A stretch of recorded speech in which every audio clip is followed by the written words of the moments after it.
La idea que nos venden en las redes sociales sobre el envejecimiento se centra mucho en aspectos de carácter estético, por ejemplo, en las condiciones en las cuales se observa la piel, la presencia de arrugas, pero más allá de eso es poca la información que al menos desde el punto de vista de popularidad uno puede encontrarse en redes sociales.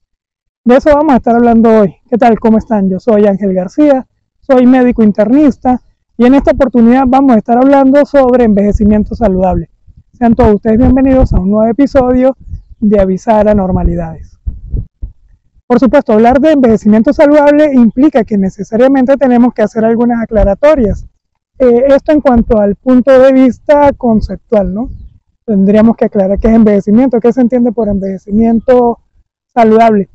Y evidentemente tenemos que tener claro que uno empieza a envejecer desde el mismo momento en el que nace.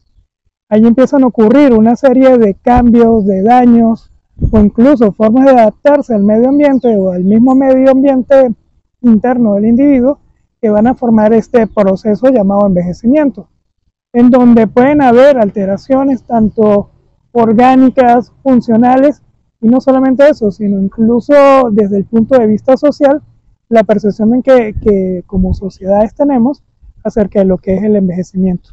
Y vamos a entender por envejecimiento saludable precisamente que dentro de este proceso de envejecimiento se puedan conservar capacidades de carácter intrínseco, funcional y social que tiene el individuo a medida que va atravesando por este proceso de envejecimiento. Aquí es importante tener claro dos conceptos que son el de capacidad intrínseca y capacidad funcional, porque estas son las formas en las que nosotros como individuos nos vamos a estar relacionando no solamente con nuestro entorno, sino además que vamos a estar desarrollando nuestras propias capacidades. De ahí que vamos a entender por capacidad intrínseca precisamente esta capacidad que tenemos nosotros de poder desempeñarnos de acuerdo a nuestras capacidades mentales y físicas dentro del entorno en el cual estamos actuando. Y como capacidad funcional vamos a entender precisamente esta interacción que ocurre entre las capacidades intrínsecas que tenemos, es decir, en cuanto a las capacidades mentales y físicas que tenemos, y el entorno tanto social o físico en el cual nos vamos a estar desempeñando. Y esto es importante entenderlo de esta manera, porque la salud individual, como ya incluso lo habíamos comentado en una publicación anterior, la salud no solamente se limita a aspectos de carácter individual, aislado del entorno en el cual está. Nuestra salud depende en muchas formas, de muchas maneras, de nuestro entorno tanto físico como social.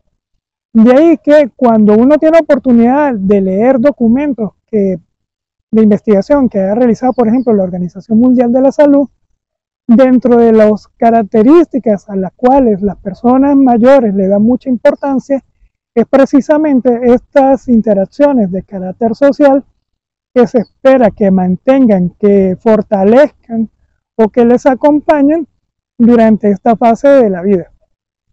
Entonces, entender que de salud somos nosotros aislados de todo lo demás, pues es un sinsentido.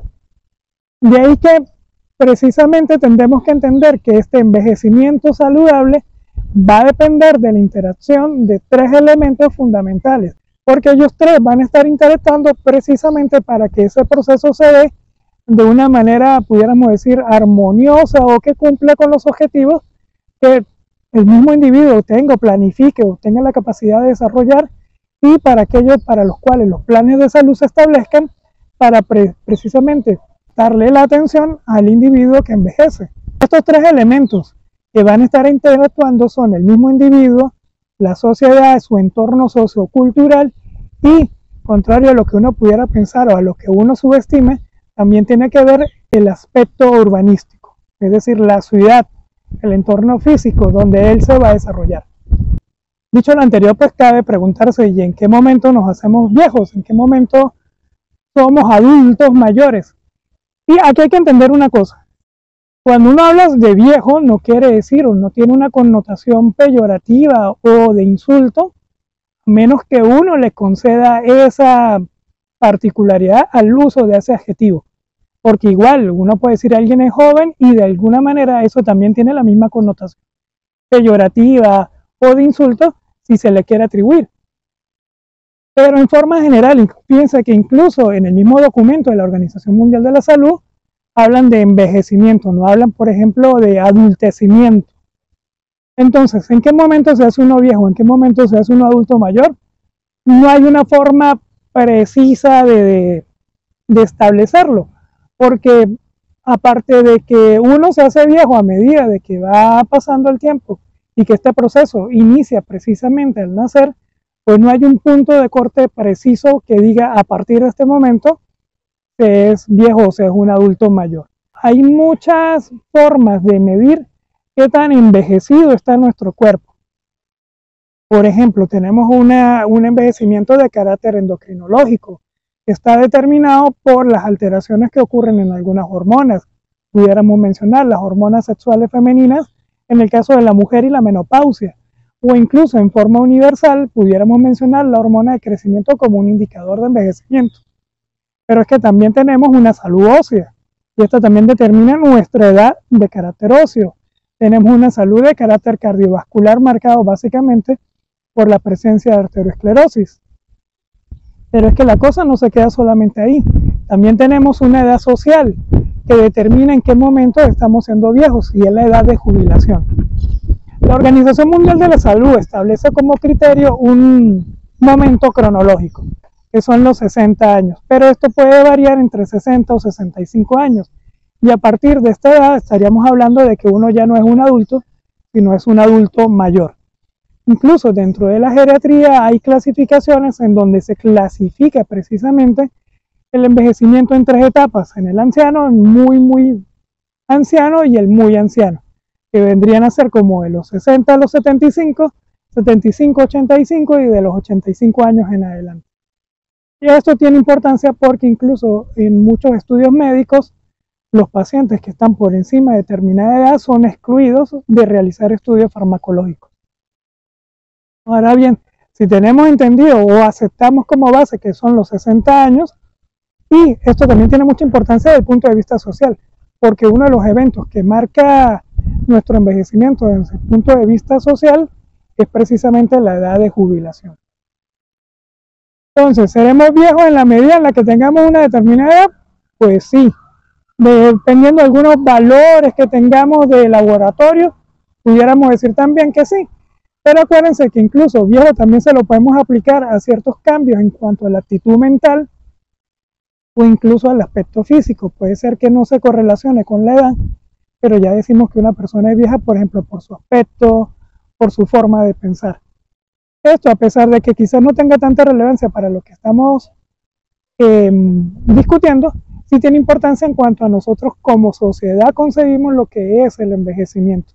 Porque precisamente todo lo que van a ser políticas de urbanismo, de salud pública, van dirigidos a la concepción que nosotros tengamos de lo que es ser viejo, de lo que es ser un adulto mayor. Es por esto que es importante tener en cuenta que envejecer, ser un adulto mayor o ser un viejo, no es un proceso de carácter uniforme, no todos lo experimentamos de la misma manera. Podemos tener pacientes de 80, 85 años que estén completamente funcionales y bien adaptados a su medio entorno, cosa que de repente incluso pudiéramos no verla en pacientes que son mucho más jóvenes. Podemos tener ejemplos como, por decir alguien, a Brad Pitt, que a sus 60 y tantos años tiene una condición física envidiable que muchos treintones, cuarentones o veintones no la tienen. O tenemos, por ejemplo, el protagonista de Misión Imposible, donde a sus 60 y tantos años el tipo se monta en una bicicleta, en una moto, hace maromas, se guinda en un avión, cosa que muchos de nosotros ni haremos ni tenemos pensado hacer. Es precisamente esta forma de envejecer que no es universal, que no es homogénea, la que hace un poquito complejo las formas en las cuales pensamos o deberíamos pensar el envejecimiento y para las cuales nos deberíamos adaptar.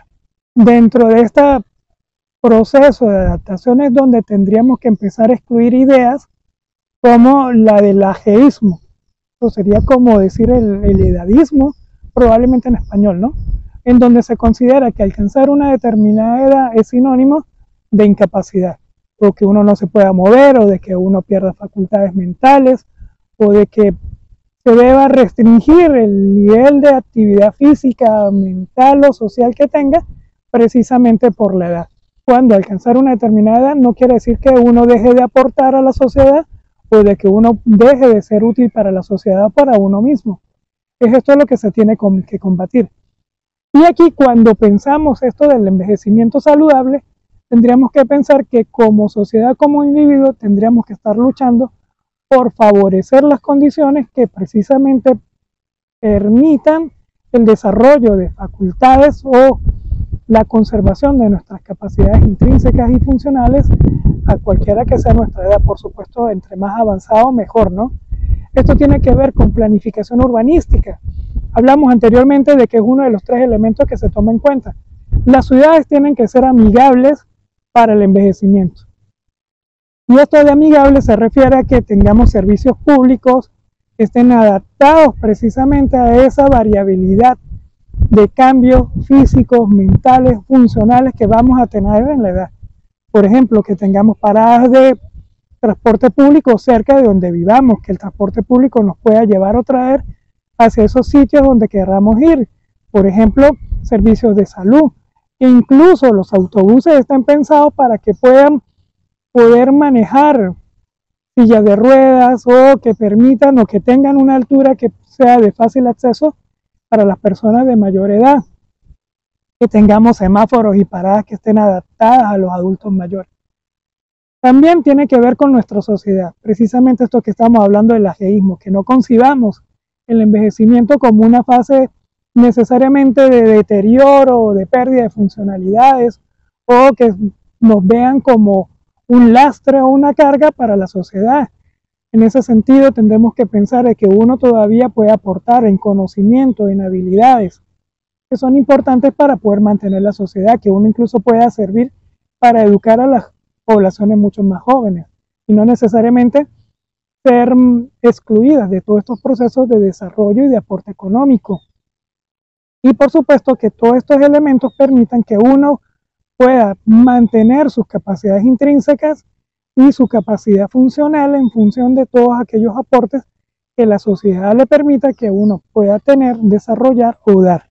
Conclusión, tendríamos que ver este proceso de envejecimiento saludable no solamente como una cuestión de responsabilidad individual acerca de nuestra propia salud, sino acerca de nuestra responsabilidad social, acerca de cómo tenemos que ver la participación, la preservación, la conservación de la salud de nosotros y de nuestro entorno para cuando lleguemos a esa etapa, favoreciendo no solamente políticas de salud a largo plazo, que tengamos personal preparado para atendernos, que las ciudades estén concebidas para facilitarnos las labores que vayamos a hacer cuando tengamos esa edad, y que veamos que el envejecimiento no es una cuestión solamente individual, sino que es colectiva.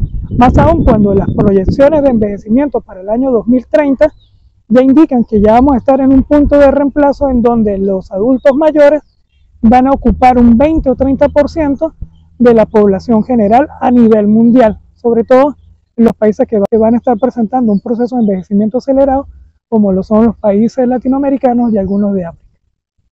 Y hasta aquí pues esta pequeña reseña sobre lo que es el envejecimiento saludable. Por haberme acompañado hasta acá, les quedo profundamente agradecido. Yo soy Ángel García, médico internista, y no se olviden de darle al botón de suscribirse y al botón de like. Esto fue Avisar Anormalidades. Nos vemos en una próxima oportunidad.